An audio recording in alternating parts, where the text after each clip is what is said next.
오늘 서울시 국정감사는 이른바 박원순 국감이었습니다. 여당은 박 시장 측근들의 서울 시립대 교수 초빙 문제를 집중적으로 부각했습니다. 세월호 특별법 여야 협상에서 새로운 쟁점이 등장했습니다. 특별법으로 구성되는 진상조사위원회의 위원장 선출 방식입니다. 야당은 위원회에서 내부 선출하는 것이 당연하다고 하지만 여당은 대통령 임명 방식을 거론하고 나섰습니다. 오늘 국제 엠네스티가 한국의 농촌에서 일하고 있는 외국인들의 노동 실태를 공개했습니다.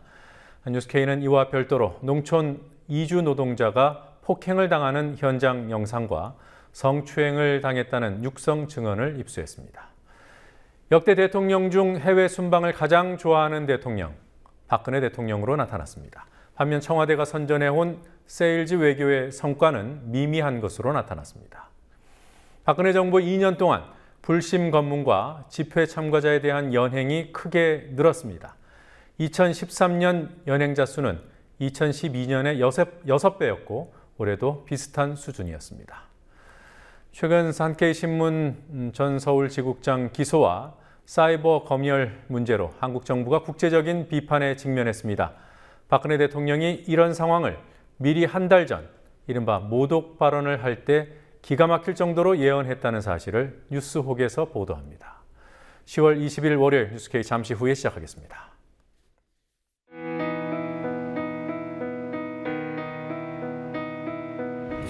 (1960년 4월 19일) 당시 언론은 빨갱이 데모라고 했습니다. 지금 우리는 혁명의 역사로 기억합니다. 1980년 5월 18일 당시 언론은 불순분자의 폭동이라 했습니다. 지금 우리는 독재에 항거한 정의의 역사로 기억합니다. 1987년 6월 10일 당시 언론은 대학생 가두 시위라 했습니다. 지금 우리는 민주주의를 쟁취한 감격의 역사로 기억합니다.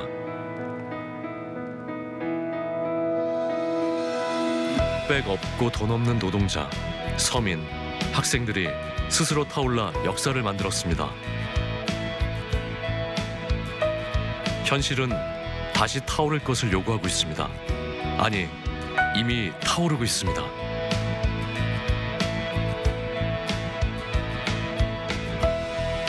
빨갱이를 종북으로, 불순분자를 외부 세력으로, 언론은 말만 바꿨을 뿐 역사를 부정하고 있습니다. 2014년 4월 1일 국민TV가 개국한 이유입니다. 국민TV는 역사를 역사로 기록하겠습니다.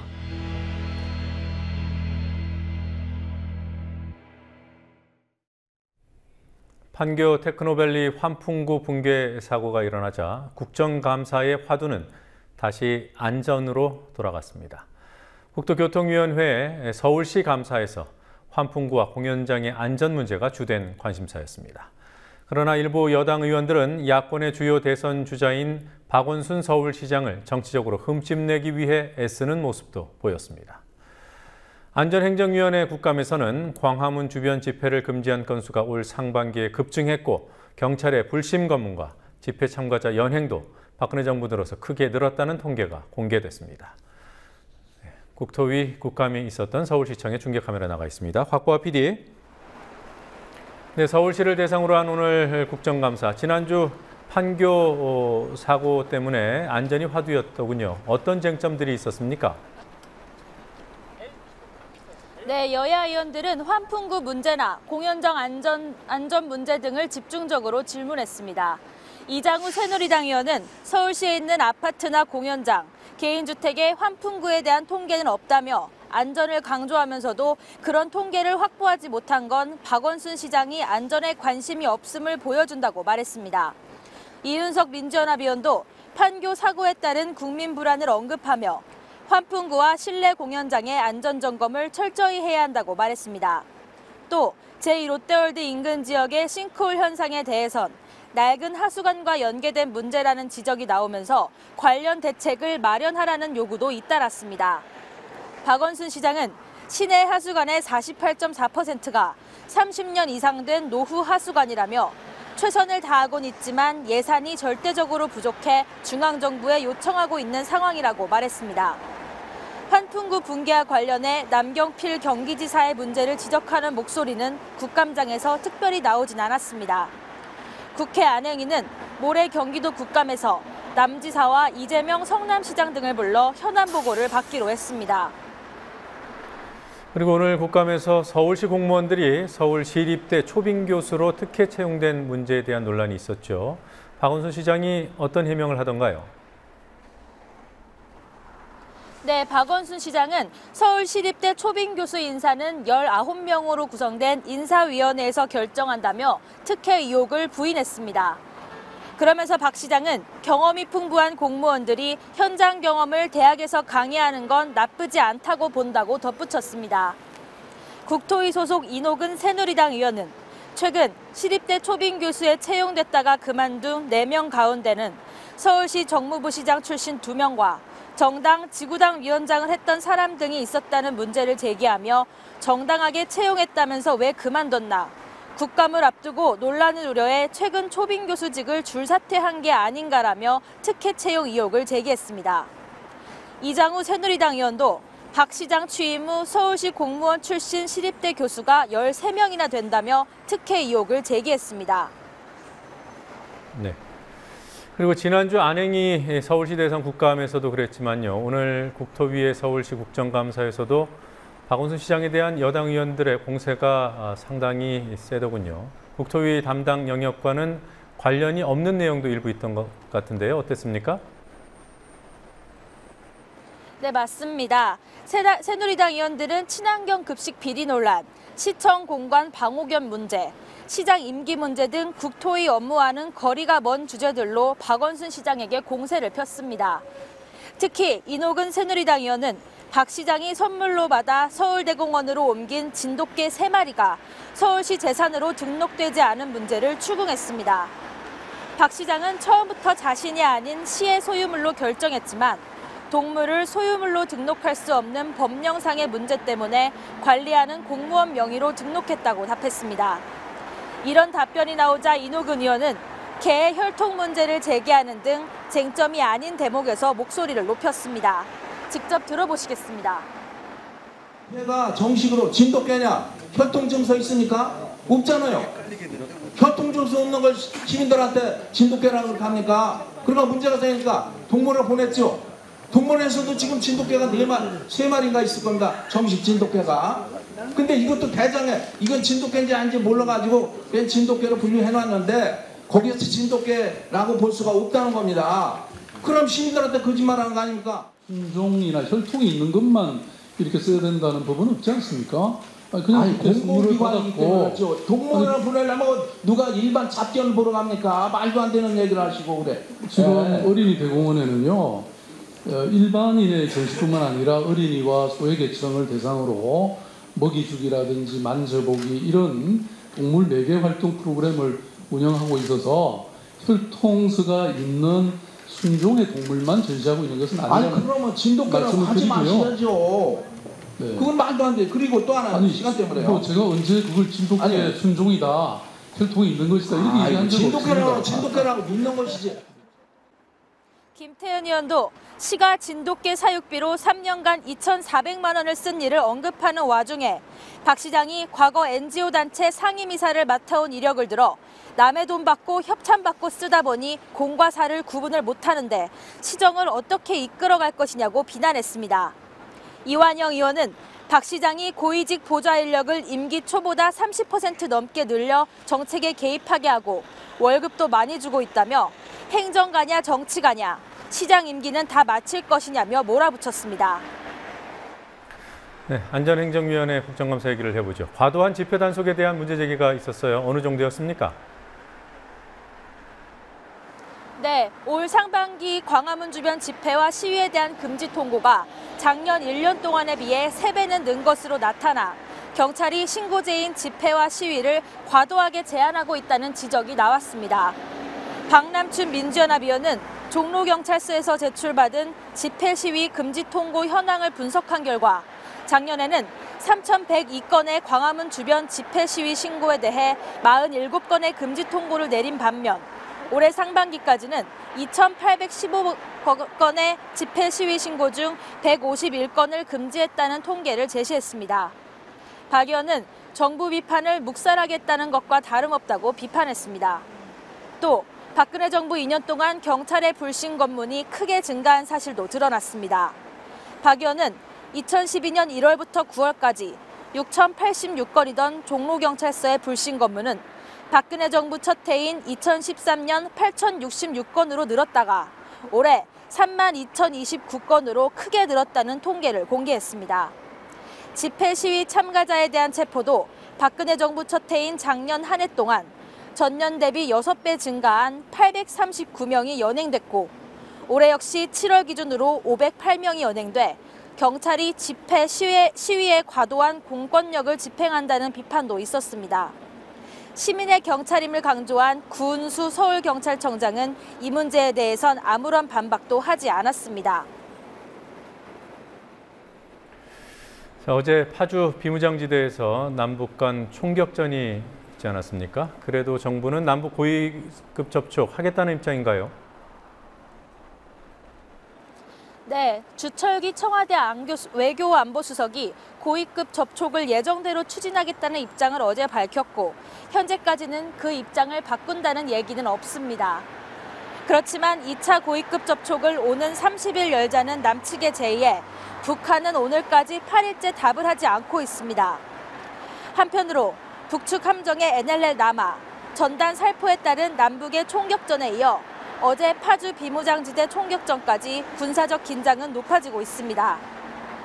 민간 단체가 또다시 대북전단을 살포하겠다고 예고한 이번 주 토요일, 25일이 고위급 회담 성사 여부를 가르는 분기점이 될 것으로 보입니다. 지난주 전단 살포를 제한할 수 있음을 시사한 통일부가 어떤 조치를 취할지 주목됩니다.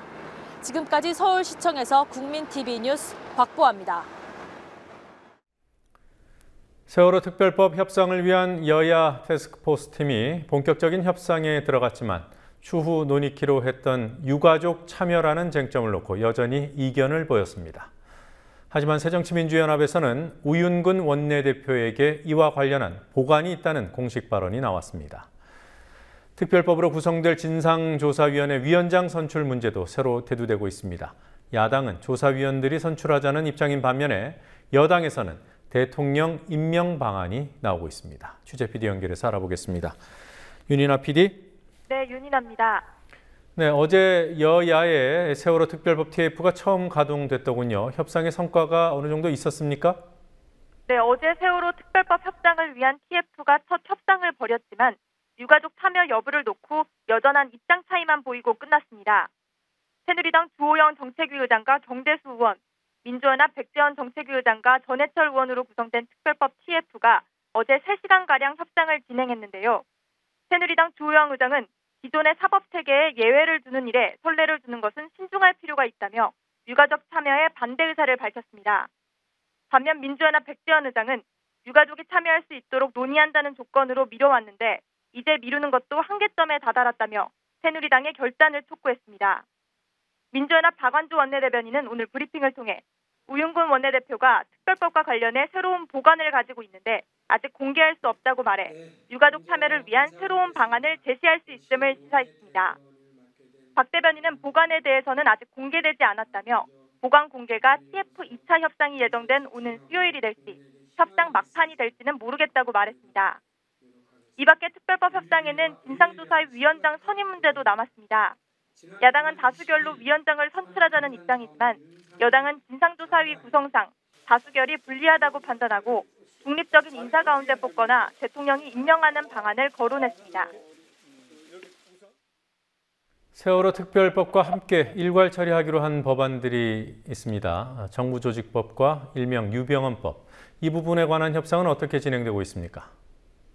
여야는 세월호 특별법과 정부조직법, 유병헌법 협상을 각각 따로 진행하기로 합의했습니다. 이달 말까지 3가지 법을 일괄 처리하기 위해서는 협상의 효율성을 높여야 하기 때문입니다. 하지만 정부조직법 TF는 새누리당이 아직 팀 구성을 완료하지 않아 협상이 미뤄지고 있습니다. 새정치민주연합에서는 백지혁 정책위원장과 참여정부 당시 대통령 비서실 인사수석을 지낸 박남풍 원내부 대표, 박민수 유대훈 의원이 협상에 참여합니다. 새누리당에서는 김재원 원내수석 부대표의 참여만 결정된 상태입니다. 민주연합 백재원 정책위원장은 우리는 명단을 공개했는데 새누리당은 인적 구성의 결론이 안 났다며 빠른 시일 안에 협상 담당자를 정해 협상에 임할 것을 촉구한다고 밝혔습니다. 상임위를 통과하고 현재 법사위에 계류 중인 유병헌법의 경우 여야가 별도의 TF를 구성하지 않고 법제사법위원회 법안심사 소위원회가 맡아 심사를 진행합니다. 법사위 여당 간사인 홍일표 의원과 야당 간사인 전해철 의원을 비롯한 법사위원들이 협상에 참여합니다. 자, 정부조직법과 유병헌법 핵심 쟁점들을 짚어보죠. 어떤 것들이 있습니까? 정부조직법의 경우 해양경찰청 폐지 문제와 신설되는 국가안전처의 컨트롤타워를 어디서 맡느냐가 핵심 쟁점입니다. 여당은 정부안대로 해경의 수사 기능을 경찰청으로, 해양 정비 기능은 국가안전처로 이관한 뒤 해체하자는 입장입니다. 하지만 야당은 해경을 국가안전부의 외청으로 존치시키고 오히려 해경의 기능을 강화해야 한다고 주장하고 있습니다.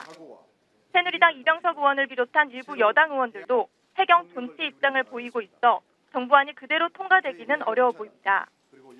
또 야당은 국가안전처를 국무총리실 산하에 두는 여당과 정부안에 대해서 반대하고 있습니다. 야당은 국가안전처를 국가안전부로 격상하고 청와대 국가안보실에서 컨트롤타워를 맡아야 한다고 주장하고 있습니다. 유병헌법은 과도한 재산권 침해 논란이 핵심 쟁점입니다. 국회 법사위에 계류 중인 범죄수익 은닉규제처벌법 개정안인 이른바 유병헌법은 범죄자가 그 가족 또는 측근의 명의로 은닉한 재산을 검사의 판단으로 몰수, 추징할 수 있도록 한 내용이 담겼습니다. 현행법상으로는 법원의 판결이 있어야 추징을 집행할 수 있습니다. 유병헌법을 두고 여야가 이견이 없는 만큼 유병헌법의 위헌 소지를 없애는 것에 협상에 초점이 맞춰질 것으로 보입니다. 지금까지 국민TV 뉴스 윤희나입니다.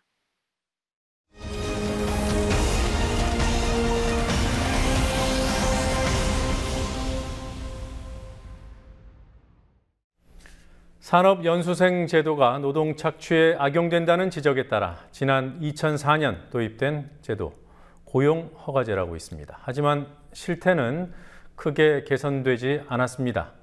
임금 착취와 열악한 주거 환경, 또 폭행과 성추행 등에 노출되는 사례가 빈번하고 이주 노동자들은 문제가 있는 사업장을 벗어나지도 못하는 실정입니다. 고용주의 동의 없이 사업장을 옮길 경우 불법 체류자가 된다는 고용허가제의 맹점 때문입니다. 국제 엠네스티가 오늘 발표한 농축산 이주 노동자들의 노동 실태, 그리고 뉴스K가 입수한 이들에 대한 폭행 동영상 등을 김지혜 PD가 보도합니다. 전남 해남에 있는 한 농장 관리인이 캄보디아인 노동자 T씨를 폭행하는 장면입니다. 배추밭에 쓰러진 T씨는 지난 2012년 캄보디아 정부의 주선으로 한국에 온 이른바 농축산 이주 노동자입니다. 폭행의 이유는 배추를 잘못 잘랐다는 것. 비슷한 시기 한국에 들어온 D씨 역시 폭행과 욕설, 협박을 경험했습니다. 한국인 고용주는 D씨가 한국의 이주 노동자 단체와 연락을 했다는 이유로 그의 머리를 금속재로 된 작업 테이블에 서너 차례 내리찍었습니다. 충청남도 논산에 소재한 농장에서 일했던 캄보디아 출신 여성 노동자 M씨는 성추행을 당했습니다. 처음에는 저를 안았어요. 장난이라고 생각하고 나타라고 했지만 계속했어요. 이런 일이 자주 있어요. 몇 번이나 그랬는지는 기억나지 않아요. 4번 중 3번은 키스하라고 했어요. 국제 엠네스티는 지난해부터 약 2년에 걸쳐 농축산업 분야에 고용된 이주 노동자 28명을 대상으로 심층 면담 조사를 진행해 왔습니다. 면담 대상자들은 정부 간 협약에 따라 이주해온 노동자들로 28명 중 8명이 물리적인 폭력을 경험했다고 답했습니다. 지난해 국가인권위원회가 161명을 대상으로 실시한 조사에서도 물리적 폭력을 경험했다는 응답이 약 15%였고 성폭력을 경험한 이들도 18명이나 됐습니다. 이들이 머무는 숙소도 열악했습니다. 캄보디아 출신 여성 노동자 S씨가 겨울에 촬영한 영상입니다. 비닐하우스 안에 컨테이너로 만든 가건물이 이들의 숙소. 부엌 겸 세면실로 사용하던 이 공간에는 온수도 나오지 않습니다. 화장실 또한 따로 없습니다. S씨는 집 앞에 있는 밭 전체가 자신들의 화장실이라며 추위 때문에 억지로 참는 경우도 많다고 말합니다. 노동 착취와 임금 문제도 심각했습니다. Our research shows that migrant agriculture workers endured excessive hours, between 250 to 364 hours per month. This amounts to more than 10 hours a day, 28 days a month, and crucially 50 hours more per month than stated in most of their contracts. 국제 엠네스티가 이번에 발간한 보고서에 따르면 농업 이주 노동자의 노동 시간은 계약된 시간을 크게 초과합니다. 한국에 오기 전 각 나라 담당 기관과 한국 내 고용센터가 작성한 고용계약서에는 통상 월 226시간이 명시돼 있지만 실제로는 최하 월 250시간에서 최대 364시간을 일했다고 노동자들은 답했습니다. 초과 근무를 해도 급여는 애초에 계약된 금액만 받았습니다. 때문에 농업 이주 노동자들이 받는 급여는 최저임금에 못 미치는 경우가 태반입니다. 최저임금을 받지 못한 경우는 국제 엠네스티의 조사 대상 28명 중 23명으로 80%를 넘었고 국가인권위원회가 지난해 발표한 조사에서도 70% 이상이었습니다. Our research shows that the situation of workers in the EPS has gone progressively worse, mainly due to further restrictions on labor mobility. But certainly in the agricultural sector, the situation is far more severe than in other sectors of the EPS. 부당한 처우 때문에 사업장을 바꾸고 싶어도 그럴 수 없는 것이 현실입니다. 사장이 사인을 안 하면 고용계약을 해지할 수가 없다는 겁니다. 이것은 고용센터의 얘기가 그렇습니다. 그래서 강제노동이라고 생각합니다. 불법적인 상황에 한국의 자국의 법도 지킬 수 없는 최저임금법을 명백히 위반하고 있는 그 속에 노동자들이 일을 하게 해놓고 그것을 점검할 수도 없어요. 근로시간도 못 재고 그 다음에 노동자가 문제를 제기를 했을 때도 행정당국에 제기를 했을 때도 그것을 판단할 능력이 없어요. 고용주의 승인 없이 사업장을 옮길 경우 미등록 외국인 노동자, 즉 불법 체류자 신세로 전락하게 되는 것이 현행 고용허가제의 맹점입니다. 고용허가제의 적용을 받는 농축산 이주 노동자의 수는 계속 증가 중입니다. 고용허가제 도입 첫 해인 2004년 30여 명에서 2011년 1만 명을 넘어섰고 지난해 말에는 약 2만 명까지 증가했습니다. 한국에 체류 중인 전체 이주 노동자의 8% 수준입니다. 국제 엠네스티는 오늘 기자회견을 통해 이와 같은 이주 노동자들의 실태를 고발하는 것과 함께 사업장 이동권을 제한하는 규정 등을 개선하라고 정부에 요구했습니다. 국민TV 뉴스 김지혜입니다. 올해 국정감사가 3분의 2 정도 진행됐습니다. 가뜩이나 준비기간 부족하고 또 여당의 노골적인 증인 채택 반대로 부실 국감 우려가 컸던 올해 국정감사는 피감 기관들의 부실한 자료 제출까지 겹쳤습니다. 새정치민주연합이 정부와 공공기관의 자료 제출을 요구했다가 거부당하거나 부실한 자료를 받게 된 사례들을 발표했습니다. 최근 낙하산 친박 사장 선임 논란을 겪은 인천공항공사가 가장 심각했습니다. 강신혜 PD가 보도합니다. 정부와 공공기관으로부터 국정감사 자료를 제대로 제출받지 못한 사례는 새정치민주연합의 경우 지금까지 45건이었습니다. 최근 낙하산, 친박 사장 선임 논란이 불거진 인천공항공사가 9건으로 가장 많았습니다. 9건 모두 사장 선임과 관련된 자료들이었습니다. 우선 사장 공모 채점표와 회의 녹취록 등 8건을 아예 제출하지 않았습니다. 사유는 자료 파기였습니다. 왜 파기했는지, 누가 파기했는지를 밝히라는 경위 자료 요구에는 공공기관 70%가 사장 인선 자료는 파기한다는 허위 답변서를 제출했습니다. 공정위는 모두 7건의 자료 요청에 불응하거나 자료를 뒤늦게 제출했습니다. 상조회사 파산에 따른 가입자 피해 등을 확인하기 위한 자료들 5건을 제출하지 않았고 늑장 제출은 TV 홈쇼핑 부당거래 현황 등 2건이었습니다. 국방부를 비롯한 군 당국 역시 자료 제출에 소극적이었습니다. 나라사랑 교육 동영상, 병영문화 개선 설문 결과 등 6건에 대해 특별한 이유 없이 제출을 거부하고 있습니다. 군 복무 중 사망 사건과 관련해 유가족에게 지급되는 장례비 현황은 허위 자료가 제출됐다는 것이 민주연합 주장입니다. 외교부는 대통령의 보훈 인사 논란이 많은 특임공관장 관련 자료 5건에 대해 인사평가에 영향을 줄 가능성이 있다며 제출을 거부했고 탈북자 이송 현황은 통계에 오류가 있었습니다. 이 밖에 감사원은 야당 의원들이 한 달 전부터 요구한 자료를 국감 바로 전날 기습 제출했고 한국수력 원자력은 원전건설 도급업체의 폭리 여부를 파악하는 데 필요한 하도급 계약 금액을 영업 비밀이라는 이유로 밝히지 않았습니다. 새정치민주연합은 공문서 파기 등의 국정감사 방해 행위에 대해 사안별로 형사고발까지도 검토하고 있다고 밝혔습니다. 국민TV 뉴스 강신혜입니다.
한편 이번 결정에 대해 서울 외신기자클럽은 김진태 검찰총장에게 공개 서한을 보내 심각한 우려를 표명했습니다.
이것은 국민에 대한 모독이기도 하고 국가의 위상 추락과 외교 관계에도 악영향을 미칠 수 있는 일입니다. 이것은 국민에 대한 모독이기도 하고 국가의 위상 추락과 외교 관계에도 악영향을 미칠 수 있는 일입니다.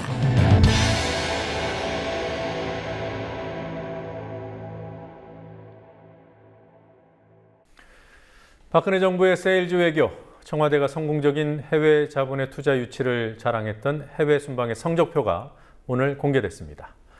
정부 홍보와는 달리 낙제에 가까운 결과였습니다. 노지민 PD와 함께 좀 더 구체적으로 살펴보죠.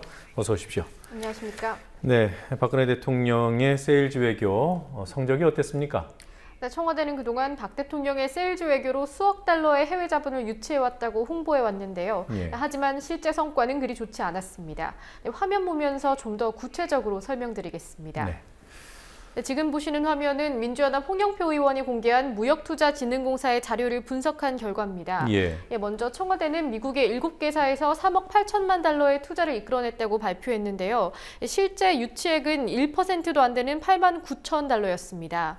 또한 EU 국가의 경우 5개사에서 3억 7천만 달러를 유치했다는 청와대 발표에 비해서 실제로 투자가 이뤄진 금액은 9%에 불과한 4,300만 달러로 기록됐습니다. 예, 그러니까 EU는 9.1%, 예. 또 미국 같은 경우에는 0.1도 안 되고 0.0023%였어요. 예, 그렇습니다. 네. 지금 박 대통령이 그 세일즈 외교를 주창하면서 사실 해외 순방을 빈번하게 다니지 않았습니까? 어느 정도였습니까? 예, 임기 대비 빈도로만 따지면 최다 수준입니다. 역대 대통령들의 해외 순방 횟수를 비교해봤는데요. 네. 김대중 전 대통령의 경우 임기 중 23회로 연평균 4.5회, 노무현 전 대통령의 경우 27회로 연평균 5.4회였고요. 이명박 전 대통령은 49회, 연평균으로도 10회에 가까운 횟수였습니다. 한편 박근혜 대통령은 취임 이후 19개월간 총 18번, 그러니까 한 달에 한 번꼴로 해외 순방에 나섰습니다. 네. 그러니까 자주 나가서 성과가 있으면 그나마 다행입니다만 예. 세일즈 외교의 성과는 낙제점이라는 거죠. 예. 자, 뭐 재임 기간 중에 외국에 자주 나갔던 이명박 전 대통령이 퇴임한 이후에도 외국에 나갑니다. 네, 이 전 대통령은 쯔엉떤상 베트남 국가주석의 공식 초청을 받아서 베트남을 방문하게 됐습니다.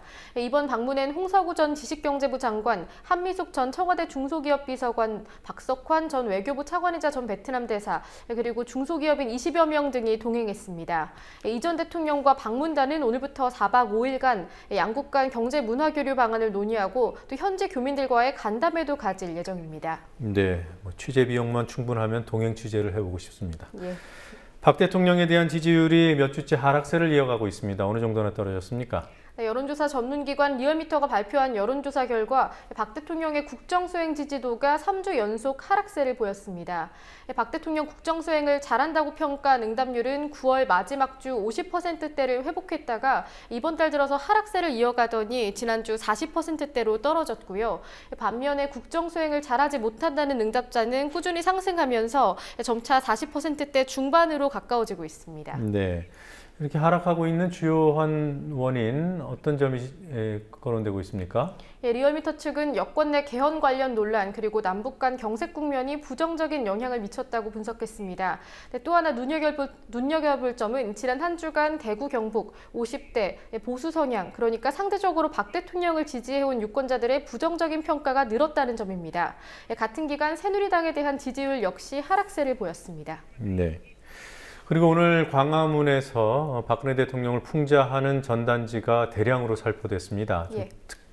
특이한 풍자 이벤트가 있었던 것 같아요. 네, 지난 대선 당시 박근혜 당시 새누리당 후보를 백설공주로 표현해서 기소됐던 팝아티스트 이하 씨가 벌인 퍼포먼스입니다. 네. 오늘 오전 광화문 내거리 동화면세점 옥상 위에 올라간 이 씨는 자신의 풍자 포스터들을 살포했는데요. 예, 지금 나오고 있는 바로 그 그림이군요. 예, 맞습니다. 이 그림을 보시면 박근혜 대통령은 영화 웰컴 투 동막골 여주인공처럼 머리에 꽃을 꽂고 있고 또 작품의 상단과 하단에는 각각 현상범, 미친 정부라는 뜻의 영문이 표기됐습니다. 네. 자, 뭐 이 포스터를 그냥 부린 것도 아니고 대형 건물 옥상에 올라가서 대량으로 살포했습니다. 예. 어떤 의미를 담고 있습니까? 네, 이 씨는 한 언론과의 인터뷰를 통해서 자신의 입장을 밝혔는데요. 언론과 표현의 자유가 억압당하고 있다면서 독재 정권이라는 생각이 들어서 정권을 지명소배하는 전단을 뿌렸다고 밝혔습니다. 하지만 전단을 뿌리던 이 씨는 건물 보안요원에게 제지를 당한 뒤에 현장에 출동한 경찰에게 붙잡혀 체포됐습니다. 또한 당시에 동행 취재를 하던 한 언론사의 기자 역시 함께 연행된 것으로 전해졌습니다. 네, 주간 경향의 기자더군요. 예, 그렇습니다. 네, 옥상에 같이 올라갔다가 함께 연행이 된 거군요. 예, 맞습니다. 그리고 방위사업청 출신 인사들이 방산업체 가는 일들은 뭐 많이 알려져 있습니다. 근데 지켜야 될 규정이 있죠. 그걸 어겼다고 하더군요. 예, 오늘 민주연합 안규백 의원이 방사청 자료를 분석한 결과 방사청 소속 예비역 대령 4명이 방산업체에 불법 취업했다고 밝혔습니다. 먼저 관련 사례들을 몇 가지 보시겠습니다. 네. 예, 전 방사청 해상감시사업팀장이었던 A대령, 그리고 전 방사청 산하 국방기술품질원에서 기술평가부장을 맡았던 B대령, 이 두 전직 대령은 각각 방산업체에서 항만감시체계 기업 기술 자문, 또한 초기함 관련 기술 자문을 했는데요. 예, 그 결과 공직자윤리위원회에 의해서 제재를 받았습니다. 네, 취업 제한 및 취업 제한 위반으로 고발을 당했군요. 예, 그렇습니다. 또 다음 사례를 보시겠습니다. 전 방사청 세계통합사업팀장이었던 C대령과 화력전술통제사업팀장이었던 D대령은 2011년부터 방산업체의 지휘통제 자동화 분야에서 현재까지 계속 근무하고 있는 것으로 전해졌는데요. 이들 역시 공직자윤리위원회에 의해서 임의 취업으로 과태료 부과라는 처분을 받았습니다. 네, 그러니까 현행법상 불법 취업이었다는 얘기군요. 예, 공직자윤리법 제17조에 따르면 퇴직 전 5년 동안 소속됐던 부서의 업무와 관련 있는 업체에는 2년 동안 취업을 하지 못하게 되어 있습니다. 다만 취업을 해야 할 경우에는 공직자윤리위의 승인을 받아야 하는데요. 또 방사청은 공직자윤리위 심사 요청 전에 또 자체적인 심사를 강화하겠다면서 취업심사위원회를 설치하기도 했습니다. 하지만 앞서 보여드렸던 사례들이 감사원에 의해서 뒤늦게 밝혀졌다는 사실에 비춰볼 때 국방부의 대책이나 법률은 사실상 유명무실했던 것으로 증명됐습니다. 네, 새정치민주연합 신경민 의원이 2년 전이었죠. MBC를 상대로 정정보도 청구를 하지 않았습니까? 예. 결과가 어떻게 됐습니까? 네, 민주연합이 오늘 밝힌 내용인데요. 대법원이 지난 15일 신경민 의원의 승소 판결을 내렸습니다. 네. 네, 민주연합 신경민 의원은 지난 2012년 자신에 대한 MBC 보도가 허위라면서 손해배상 및 정정보도 청구 소송을 제기했고요. 2년 만에 승소한 겁니다. MBC는 지난 2012년 10월 이른바 신경민 막말 파문을 보도했습니다. 국정감사에 출석한 신 의원이 MBC 간부의 학력 등을 비하했다는 내용이었는데요. 잠시 보시겠습니다. 막말을 쏟아냈습니다. 신 의원은 이어 보도국 간부들의 실명을 하나씩 거론하며 비하하는 말을 이어갔습니다. 또 특정인을 향해서는 출신 지역과 지방대학 출신임을 비하하는 듯한 비난을 이어갔습니다. 다른 간부의 출신 고교까지 거론합니다. 하지만 재판부는 지난 15일 MBC의 보도가 진실한 사실을 보도한 것이라고 할 수 없다면서 MBC가 신 의원에게 2천만 원을 배상하고 정정 보도를 해야 한다는 판결을 내렸습니다. 네. 정정보도문을 좀 보죠. 예. 오늘 인터넷 홈페이지에 올린 정정보도문이 있더군요. 예. 네, 지금 해당 관련됐던 문제 보도 제목이 있고요. 관련된 정정보도라고 고지가 돼 있습니다. 그런데 대법원 판결에서 이런 정정보도문을 요구한 겁니까? 네, 대법원은 뉴스데스크와 뉴스투데이, 그러니까 앞서 보여드렸던 이런 방송을 내보낸 프로그램에서 직접 정정 보도를 해야 한다고 판결했고요. 네. 만약에 이것을 어길 시에는 매일 200만 원씩의 간접 강제금을 부담해야 한다고 판결했습니다. 네, 앞서 보신 신경민 의원에 관한 보도는 2012년 10월 예. 일주일에 걸쳐서 6번이나 보도되는 이례적인 사안이었습니다. 네, 그렇습니다. 네, 그러니까 뉴스데스크하고 뉴스투데이 관련됐던 프로그램이 직접 정정 보도를 해야 된다는 얘기죠? 예, 맞습니다. 네. 자, 그리고 김성주 대한적십자사 총재 계속 논란의 주인공으로 등장합니다. 오늘도 국감 불출석과 관련된 논란이 있었더군요. 네, 김 총재는 지난 17일에 해외 출장으로 인해서 23일 국감은 출석할 수 없다, 이런 입장을 밝혔습니다. 그런데 인재근 의원이 알고 보니 그 해외 출장 장소가 유럽이나 아프리카도 아닌 중국 베이징이었다고 지적했는데요. 오전에 회의를 갔다가 오후에 국감을 갈 수도 있는 충분한 시간이라면서 김 총재를 비판했습니다. 한편 김 총재는 대한적십자 취임 직후 적십자를 모독했다는 비판을 받고 있습니다.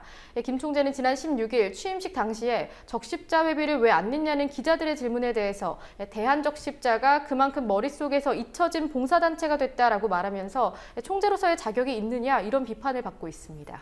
그러니까 적십자 회비를 안 냈다는 본인의 약점, 이 부분을 스스로 합리화하는 과정에서 자신이 움담게 된, 그것도 총재를 맡게 된 조직을 좀 깎아내린 그런 셈이 됐네요. 예, 그렇게 이해할 수도 있는 발언이었습니다. 네, 오늘 여기까지 보겠습니다. 수고했습니다.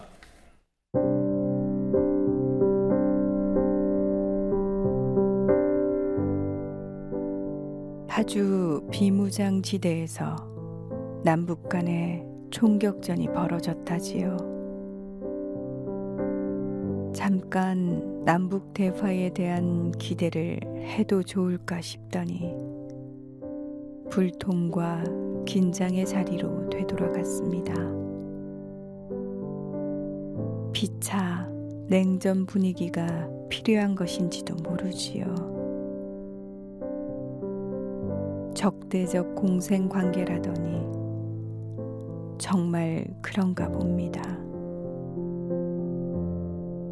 자연의 숲은 빈자리를 채워가는 일에 열심입니다.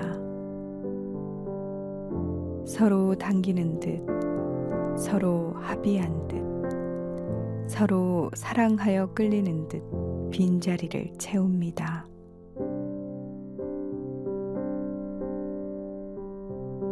자연은 부자연스러운 경계와 금지를 용납하지 않지요. 분단은 그걸 용인하고 이용하기도 합니다. 잃고 있는 건 결의의 생명력이 아닐까요?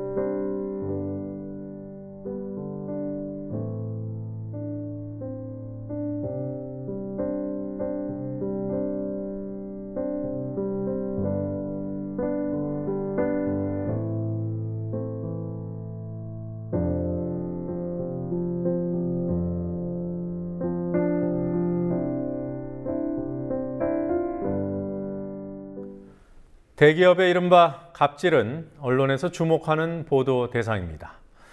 오늘 신세계그룹의 대형 유통업체 이마트가 자신들과 거래하는 업체가 다른 인터넷 판촉 행사에서 물건을 싸게 판다고 압력을 행사했다는 사실이 공개됐습니다.